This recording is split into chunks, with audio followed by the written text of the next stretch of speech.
everyone. Welcome back to the Earthdawn Survival Guide, the podcast for all disciplines, paths, players, and game masters.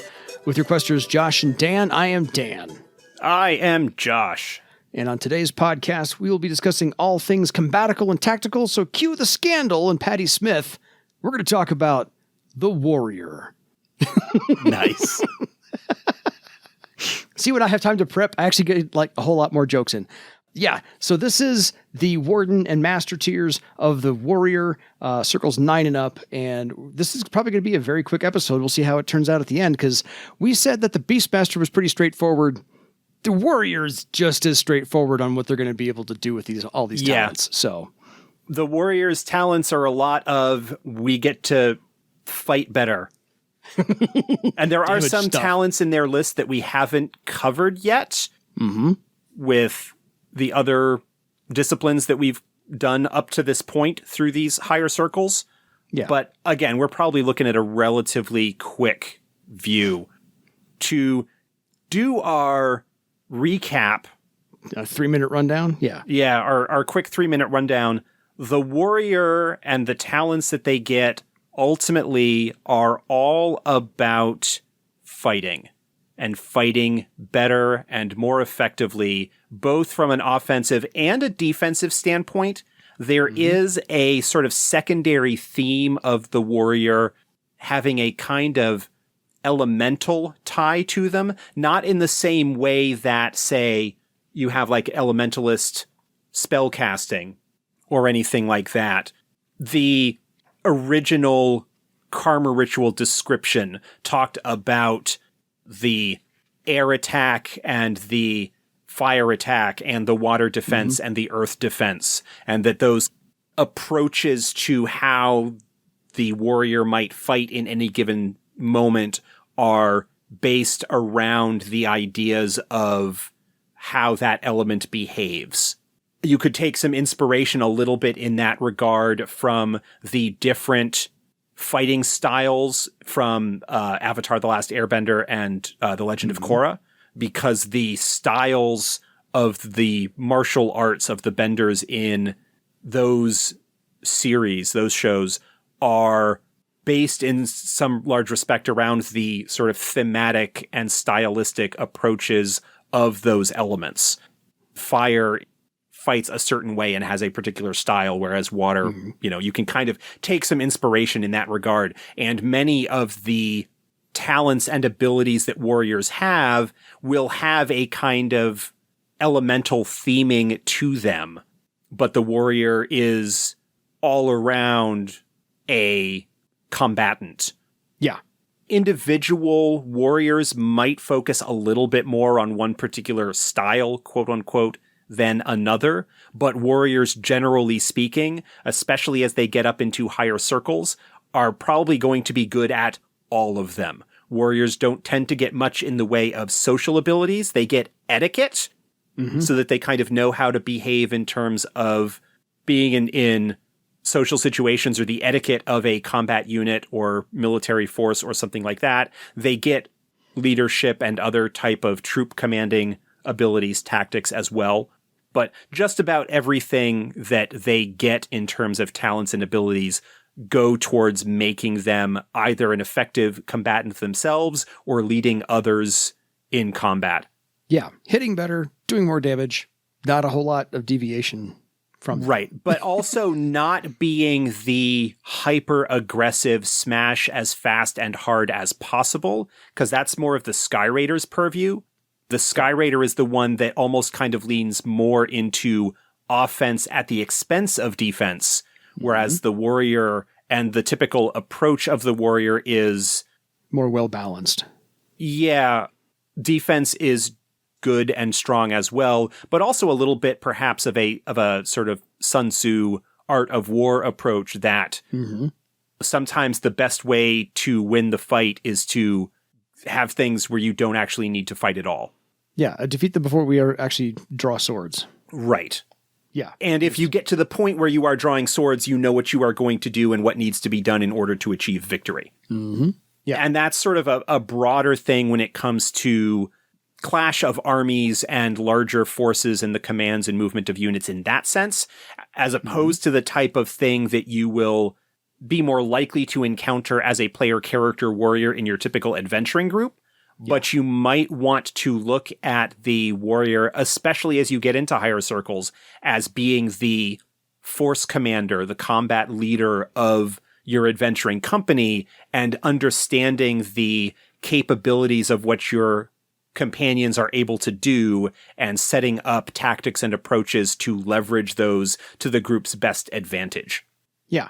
I remember reading Shannon Lee's book. She's the daughter of Bruce Lee, and she was taking his martial arts and making that into a philosophy, because Bruce Lee did study philosophy. And she was describing this MMA fight she was going to watch. And the one fighter said, I'm going to do this, and I'm going to do this, and I'm going to do this. And she said, he's going to lose. And he lost because he went in with one plan. And as soon as he got hit, that plan became worthless because he already announced everything he was going to do. And so the other guy who could adapt his plan won the fight. So this is what the warrior is going to do. Yeah, no plan survives contact with the enemy. In my gaming circles from back in my younger days, that got adapted to no plan survives contact with the player characters. In the typical standpoint of the group will spend half an hour to 40 minutes planning their approach in advance if they know they're going to be getting into a fight. And then within the first round or so, deliberately or not, the plan will go out the window. Yes. Well, it goes along with Mike Tyson's to condense your phrase down to what Mike Tyson said. Everybody has a plan until they get punched in the mouth. And then there's no more plan. So the warrior you need to make based upon the talents listed on the first 8 circles and what we're going to discuss right now makes you more flexible to any plan. So let's get into it. At 9th circle, everybody gets a special, wonderful thing to do, and the warriors are no different. They get this thing called battlefield awareness.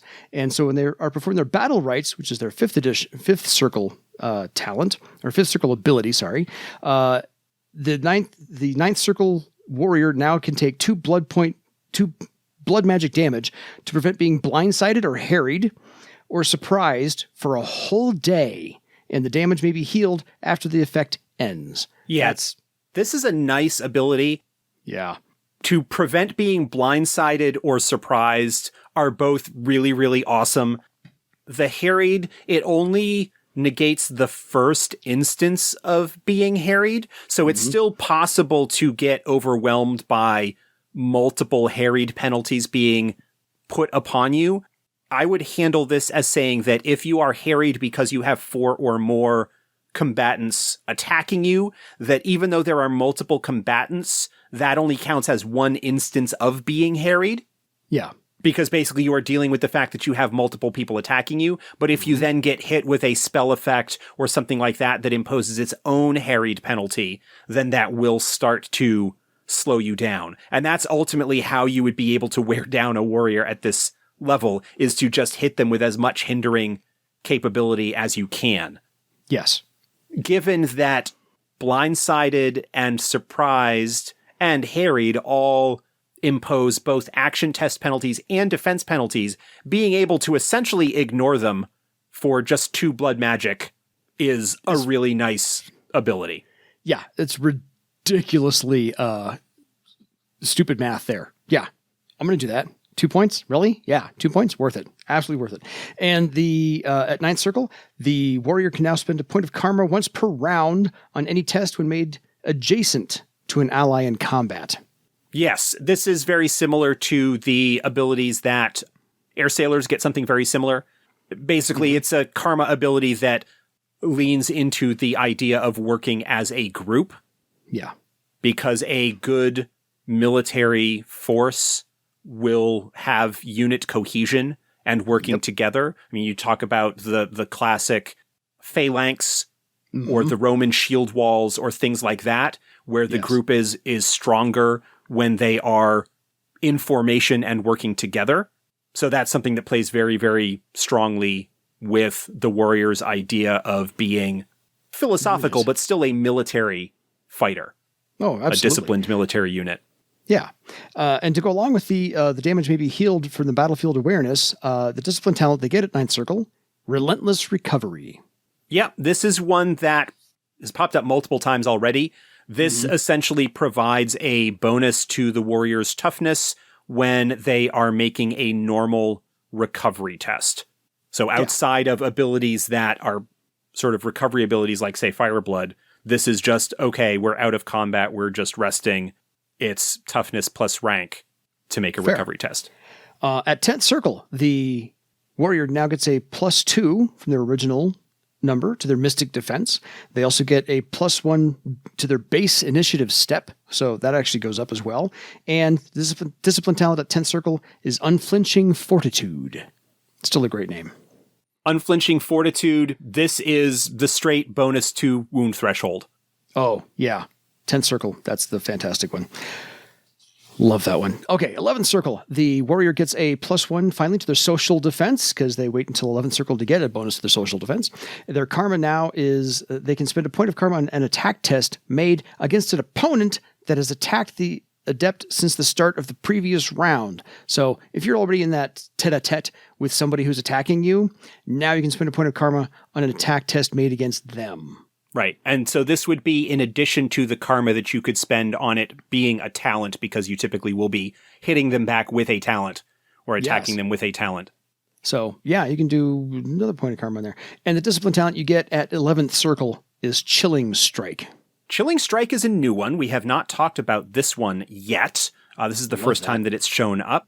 In addition to the normal damage dealt after a successful melee attack, Chilling Strike penalizes that target's initiative by the warrior's rank in Chilling Strike. So it basically slows them down and acts even more slowly. Now, considering that the warriors get access to a couple of nice initiative boosting talents, Tiger Spring and Air Dance, on top of that, slowing down their opponents to make it even more likely that, say, the bonus attack from Air Dance will be going off. Or something along those lines, or just simply being able to act before your opponent can be particularly handy. Well, and they just got a +1 step at the previous circle. So yes. Yeah. They're it doesn't require an additional test. It's just a point of strain to trigger that effect. Yeah. So Chilling Strike is going to be fantastic. At 12th Circle, trust me, these get better. The warrior gets a final of a +4 to their physical defense from the original number. And their recovery is they get a second additional recovery test per day. So that's fantastic. A whole lot of healing going on in this tier. And then the discipline talent is a new one from the companion as well, Vine Armor. Vine Armor is another one we haven't talked about before. This continues the trend of the warrior armor talents or skin talents. You get wood skin, for example. Earth skin is another one that they get. Yeah. Vine Armor is an enhancement to wood skin. So this is sort of used in addition to wood skin. It costs an additional recovery test. Wood skin already costs 1. Vine Armor will cost a second, but it adds the rank in Vine Armor to their wood skin test. So it enhances that test. And then each success on the wood skin test provides a bonus to Mystic Armor. So that's in addition to the normal effects of wood skin, which provides extra health. Yeah. Damage rating, unconsciousness rating, death rating, and an unconsciousness rating, yes. So if these weren't enough for you, and they shouldn't be enough for you, at 9th, 10th, 11th, and 12th circle, you have 4 options to pull from your Warden talent options pool. And there's only 2 here that we've talked about before and are familiar. That is Iron Constitution and Steel Thought. The rest of these are all new to the companion. We may have talked about them before, but here we go, one at a time. Burning Vigor. Burning Vigor is probably, of these options, depending on how you build and approach your warrior, is super valuable. Burning Vigor is the one that, in addition to acting as a strength substitute for pure strength challenges, like, smashing down doors, moving boulders, anything that's just a raw expression of strength but is not damage. Yeah. It also provides bonus recovery tests equal to its rank that can be used to power recovery test powered talents. considering that the warrior has all of those armor and skin talents that are powered by recovery tests, this is super, super useful. This is your payday. Yeah. So it makes everything else work. Life check. I mean, there's a whole bunch of talents that warriors get that are powered by recovery tests. And so this is, I don't want to say almost a gimme, but this is one that I would definitely look at strongly picking up as your option at Ninth Circle as soon as you get access to it, if only to give yourself that much more of a resource pool to power all of your other cool abilities out of. Yeah, this one's kind of like a big D, big U, big H. Depending on your approach, there could be other things that you might want to take instead, but this is one that definitely number one, merits it's 1A. Strong consideration. Yeah. Next up, critical hit. Critical hit we've warrior. Talked about before. Yeah, absolutely great for a warrior. If you roll well enough on the attack, you increase your damage by the rank in critical hit. Done. Yeah. Again, as straightforward as the warrior is. More damage. Next up, defensive posture. Again, defensive posture. Again, one that we've talked about before with the other combat types. With this one, it provides its rank as a bonus to any tests that increase physical defense. So acrobatic defense, anticipate blow. Warriors get a few of those talents in their novice tier, and others avoid blow. It can be used for that. So it's potentially useful if you are going with a more defensive type sort of tanky build. It can be one to consider having in your toolkit. Absolutely. Lion Spirit, because of course I think they get Lion Spirit is another one that's popped up a bunch of times. This increases just a flat bonus to both mystic and social defense when resisting fear or intimidation effects. Fantastic. Rally. This is another one that's powered by recovery tests. This is one that we also have not talked about before. I don't think. Is it available to air sailors? That's the only one I think of that we've covered so far that might have access to it. They do. It's a discipline talent for 12th Circle air sailors. 12th Circle air sailor. Okay. But it's been a while. Refreshes. Yeah. Rally, the adept using the talent declares the companions that they wish to rally, and the test results is compared to the highest social defense amongst those they're targeting.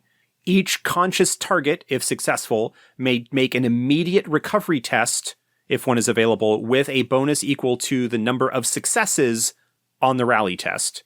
Affected targets also ignore harried or knocked down modifiers until the end of the next round. Ooh. You get to ignore knockdown modifiers? They can inspire a number of characters equal to their rank in rally. It's discipline for air sailors because air sailors have a much stronger teamwork and crew theming to them that makes it more appropriate as a discipline talent.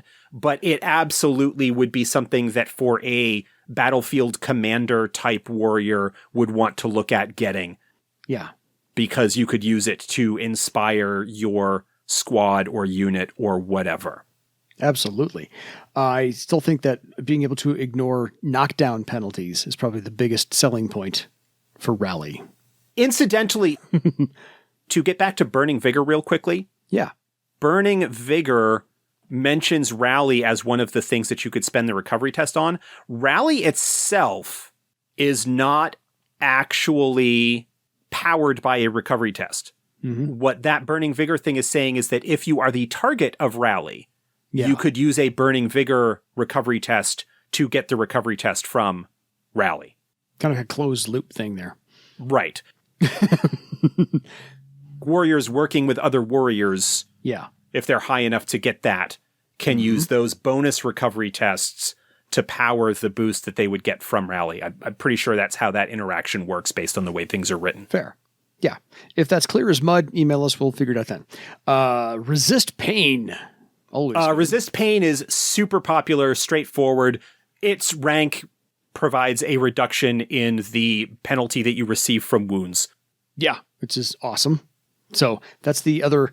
If you don't take Burning Vigor at 1, you take it at 1A. Maybe Resist Pain is 1 or 1B. Take your pick. Yeah, Resist Pain is one of those talents that's just super duper useful, particularly for someone who is potentially going to be suffering from a lot of damage. Now, Yep. given unflinching fortitude and the possible additional bonuses and stuff that you could get to your wound threshold as a warrior, and the damage resistances and so forth, you might not actually need resist pain. You might not be suffering from wounds often enough to make it worthwhile. Fair. If there are other choices that would work better based on your group makeup and your approach to things. But it's still a super useful talent, broadly speaking. No lie at all. Because, incidentally, resist pain would also counteract the penalties, like from the pain spell, for example. Oh, yeah. From Nethermancers. It would counteract that. Even though those aren't dealing wounds because they overcame your wound threshold, it's a magical effect that is effectively causing you wounds, but resist pain would still counteract those penalties there. Absolutely. So good luck in the dice there. Storm Shield. Storm Shield is a new one. We have not talked about this one yet in any of the previous ones. Yeah. Storm Shield works pretty well for warriors that are going sword and board, fighting with one weapon and a shield. They basically charge their shield with electrical energy. It adds their rank in Storm Shield as a bonus to any shield bash test made. And when a close combat attacker misses the adept as a result of using a void blow, the attacker actually gets shocked by the shield and suffers damage equal to the rank in Storm Shield without it being reduced by armor at all. I so want to see this in a movie. The idea is that by using a void blow, the warrior is interposing their shield as a sort of parry or block, and that, if successful, then it hits the shield instead and deals electrical damage back. Yeah. I still want to see this in a movie. I want the Earthdawn movie to be made, and I want to see this. You and me both, brother. Somebody get on it, Hollywood. Anyway, and the last of your 4 options out of the talent options for the Warden tier, because again, you only get 4 of these. 4. That's it. 4. Choose wisely. Vital Strike.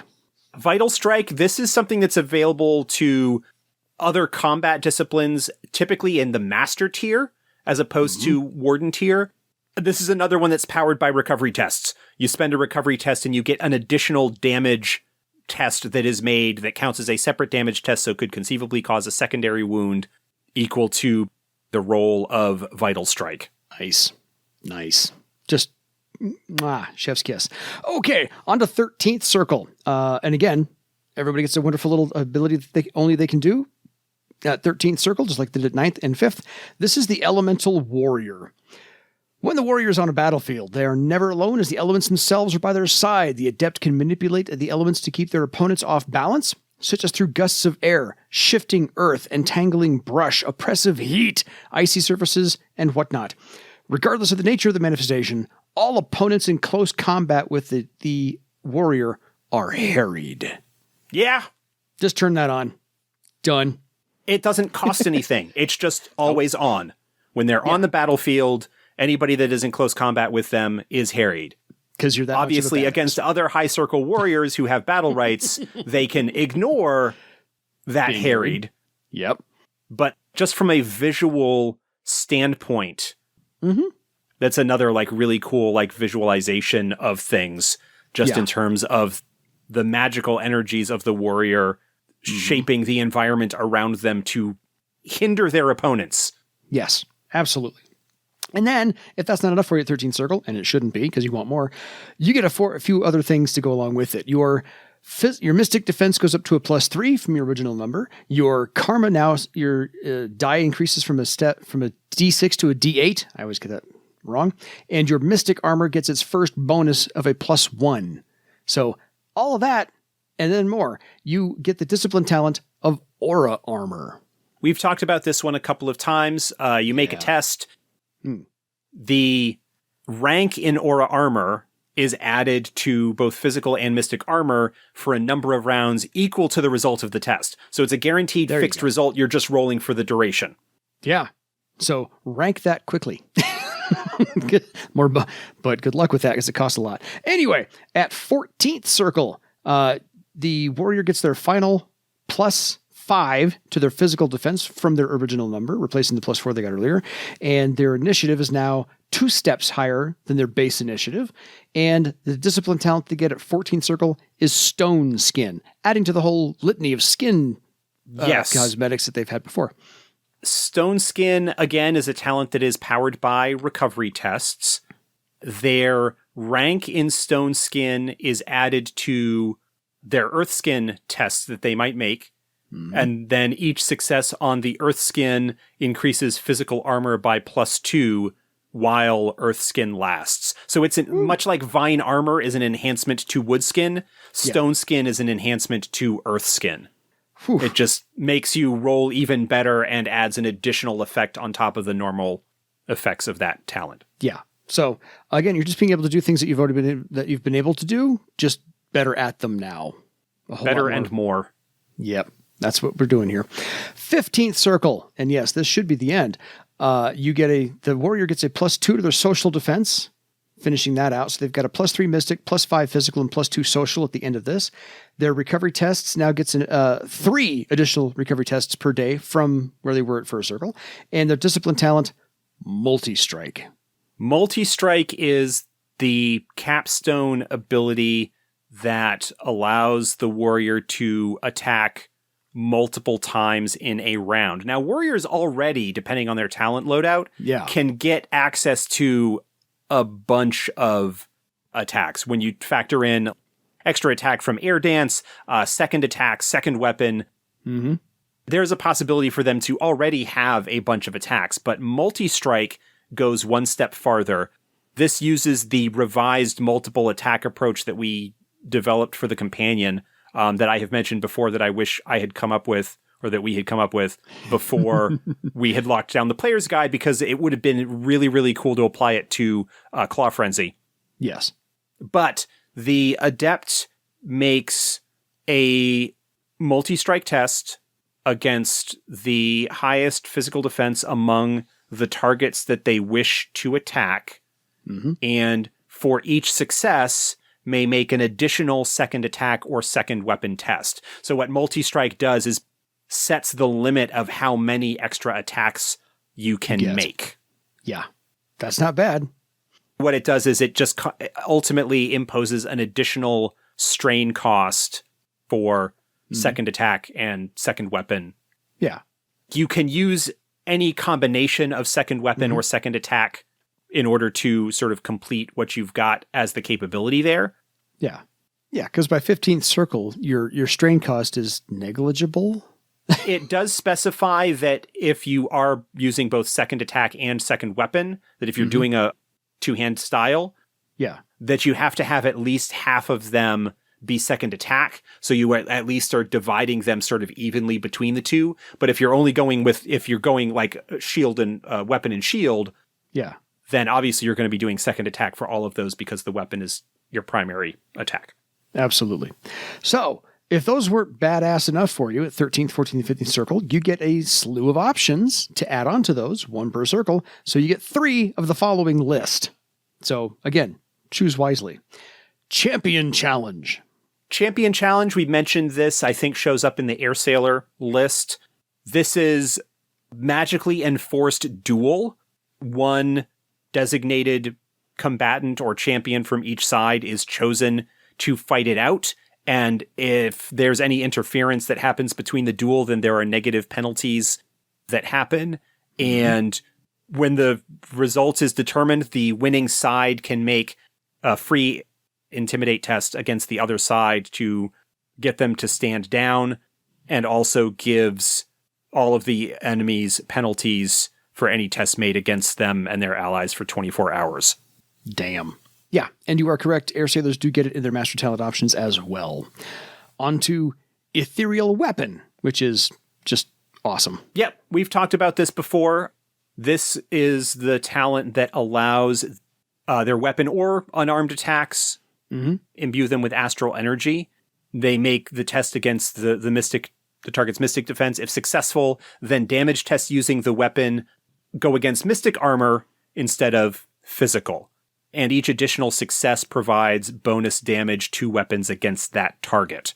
That's in addition to whatever other damage bonuses they might get from the high attack test and things like that. And it also does allow the adept to attack targets in astral space if they're aware of them. The warrior doesn't have the flexibility in terms of the sensing that the archer or weaponsmith or wizard might get in that regard.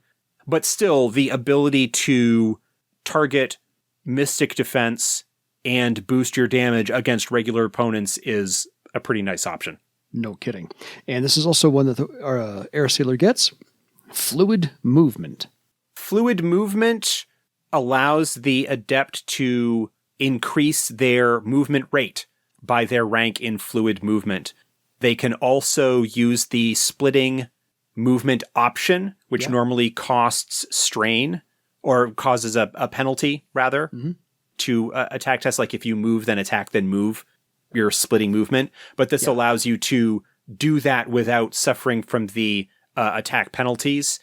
And each opponent that you attack while under the effects of fluid movement just causes a point of strain. Fair. And this is, of course, the one everybody gets. Second chance, which, go buy new dice if you'd rather. Totally. Talked about before. And then Soul Aegis. Soul Aegis is one that has popped up before. A number of times, because it's fantastic.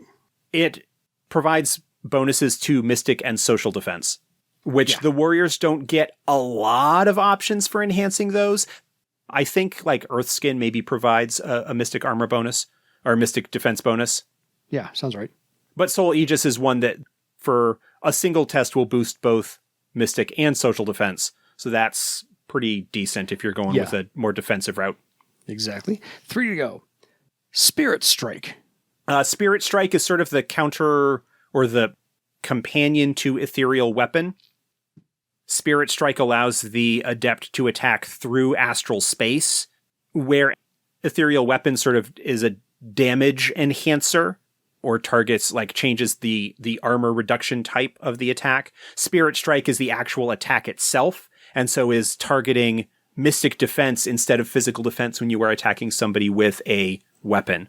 Yeah. If you don't have any way of sensing the target astrally beforehand, you do suffer a blindside penalty, or a blindness penalty. Sorry.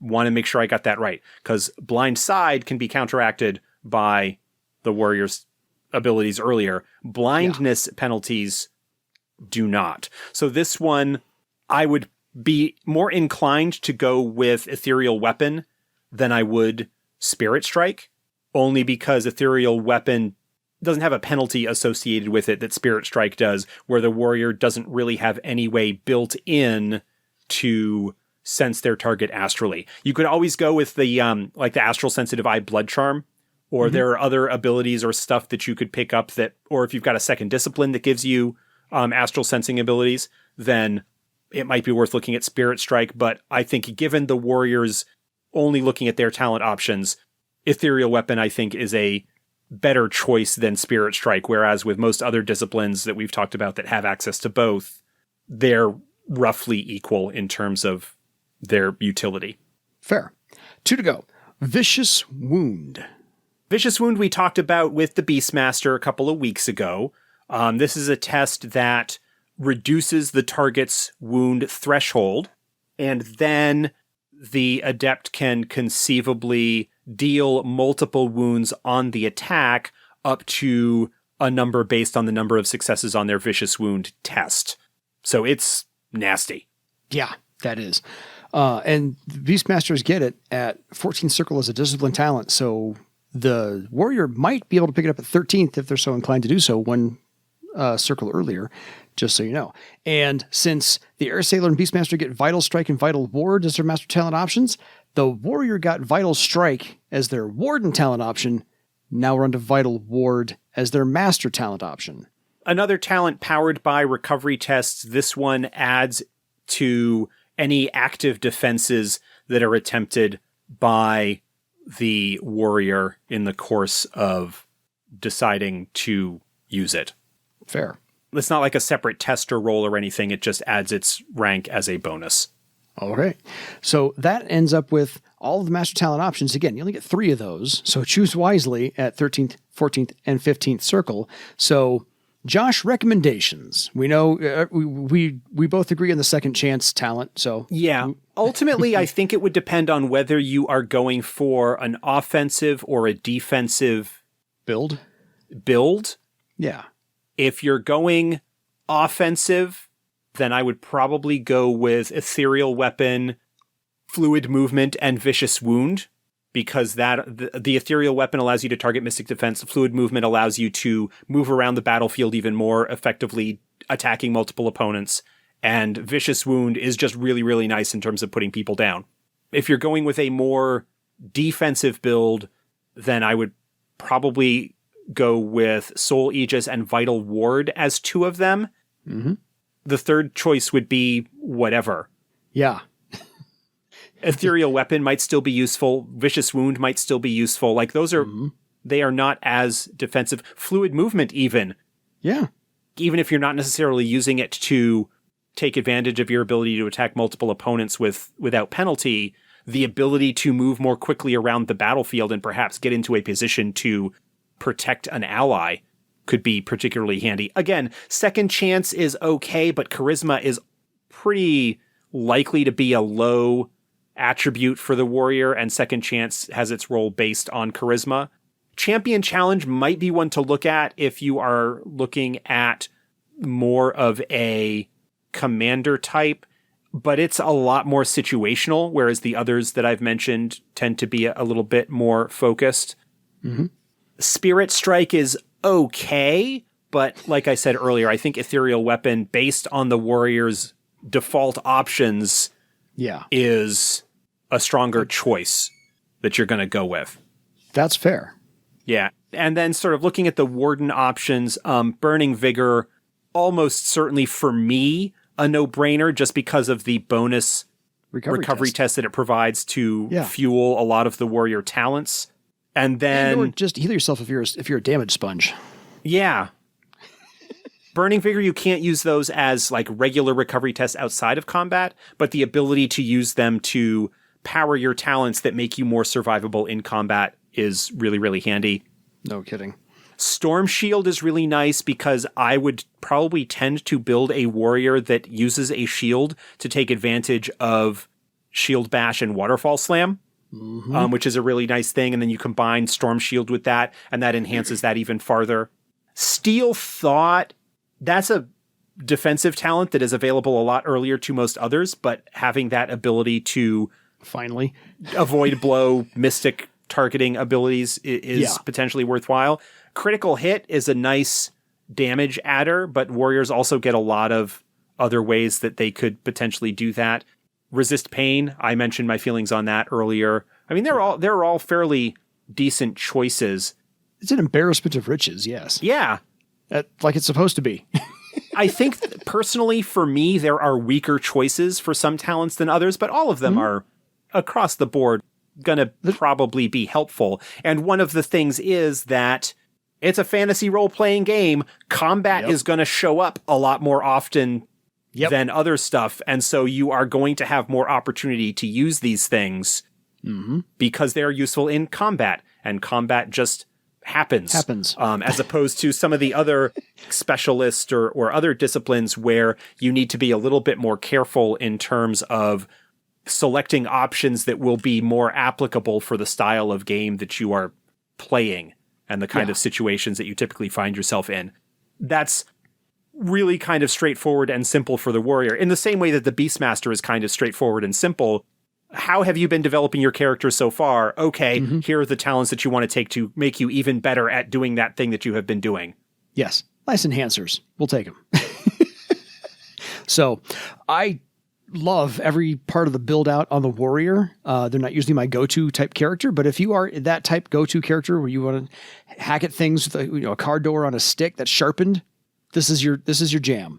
Yeah, the warrior in Earthdawn, and this is the case as well for some of the other more primary combat types, unlike some other RPGs where the fighter is typically presented as a kind of straightforward and simple character archetype to play. Yeah. Where you don't typically have a whole lot of choices in terms of what you're doing, and are often pitched as a simpler or more introductory type of character that you might play. There are a lot of options and toys and such to play with as a warrior. Complexities. Admittedly, they all sort of revolve around combat, and so outside of combat, you might not have as much that you're going to be doing, but when it gets into combat, if you really like that kind of mini game and choices of what you're going to do from round to round based on the developing situation and kind of approaching it from that, the warrior can be a lot of fun. And that is, to a certain extent, the case with all of the combat disciplines.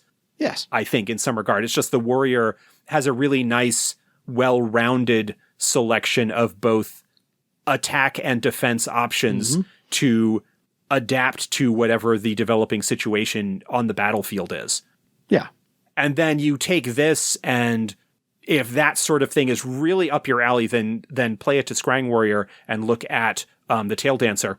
Yes. And the enhanced combat tools that you can bring in with that path. If you really want to go that route, go back and listen to the Tail Dancer episode for more on that. Yes. We're not that we're telling you to go back and listen to all the episodes, but you should anyway, just to refresh yourself on all of these things.